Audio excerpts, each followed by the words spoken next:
What if the reality we know isn't what it seems? It might be strainful to the mind to think about how our aspirations, our goals, our decisions, and our beliefs may be programmed rather than formulated by our own consciousness. What if our perception of life is just fractions of the real physical world that is unknown to us? What I'm referring to is the simulation theory. There are many people who question reality and the purpose of it. The simulation theory hypothesizes that our existence and the universe along with it is all a artificial simulation, meaning that our own thoughts may not be our own and controlled by a computer. This theory may seem silly to you and out of this world. However, theories like these are able to help us dive into the questions that define our very own being. And we can't deny that our curiosity has led us to where we are today. And our curiosity has led us to know that our laws of physics and that the earth revolves around the sun and not the other way around. So this theory is not a silly theory that came from Reddit, but was actually developed from a philosopher. So personally to me, science is something that has always intrigued me and fascinated me, especially theories. I like theories because it shows that back then when things seemed impossible were impossible, but now they became facts and possible. And I like this theory because it screams impossible and crazy, but there's that potential of it being real and possible, which excites me. We may know what reality is based on the things we perceive, such as touch, smell, taste, hearing, and sight. However, what if it was all simulation, and how did this idea came to be? What does it mean, and what is the needed evidence to support that? To truly understand the simulation theory, I will be talking about how the theory had emerged, what it signifies, and what it signifies by what it means, and the needed evidence to support that theory. I will now be moving onward as to how the theory had emerged. According to the information that I have found on seriousscience.org that I had accessed on July 2nd, 2022, talks about David Chalmers that they had interviewed, and David Chalmers is a professor of philosophy and the director of the Center of Consciousness. And he talks about how the theory had emerged. And the first thing he talks about is René Descartes. René Descartes is a philosopher from the 1600s that was best known for creating the connection between geometry and algebra. But I'm not talking to about him now because of that, because he is the foundation to what the simulation theory is and the reason why it is a theory now. His ideas had influenced a modern-day philosopher named Nick Bostrom. And Nick Bostrom created this theory because he was influenced by his ideas about reality and declared that what if we're living in a simulation?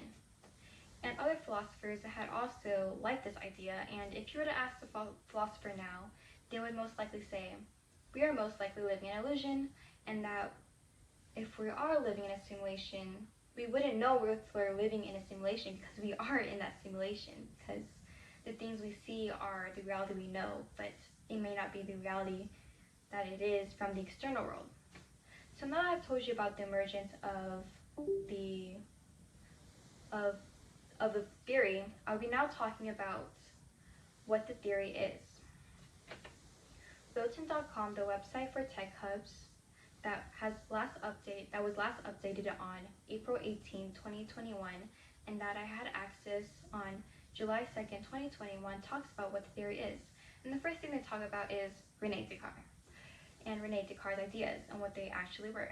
So René Descartes believed that the only thing he can trust is his own mind, and that the things he perceives shouldn't be trusted because they don't know if the things we see are real and things we see are real are fake, if they are fake or not. Because we're only getting a taste of the external world and only something that helps us depict what the external world looks like and to satisfy our mental world.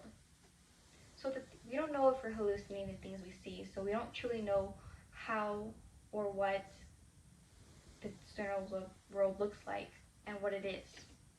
And Bostrom, the one who created the theory, adds on to it by talking about how the things we feel, see, and touch are just a fragmented piece of that reality. And he also creates analogy about the simulated world and games. And games are something that are becoming more advanced and etc. And he compares it to a game called Sims. And Sims is a game where you play a simulation and you simulate the sim beings. And he relates it to the simulation theory and how would we know if we are being sim beings being controlled by someone else in a simulation. And that is a thought you can hold on to. And also, Elon Musk also adds on to the idea about how 40 years ago, games weren't as advanced as they were today. And that 40 years now, games are being more harder to become distinguishable from reality. And that ties into the simulation theory because we don't know what reality actually is, and we don't know if we're actually distinguishing the reality we know as of right now.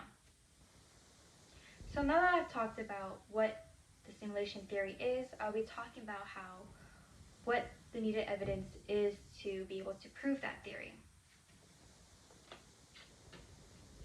According to the info that I found on NBC News by Sam P. Cowell, that was last updated on October 3rd, 2018, that I had access on July 2nd, 2021, talks about the needed evidence to support this theory.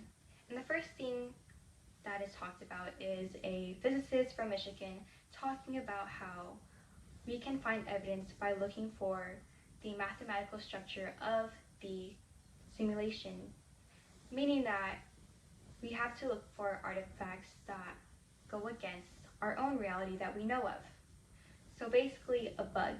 And in a game, a bug is something that goes against the simulation and does not relate to the rules of that reality.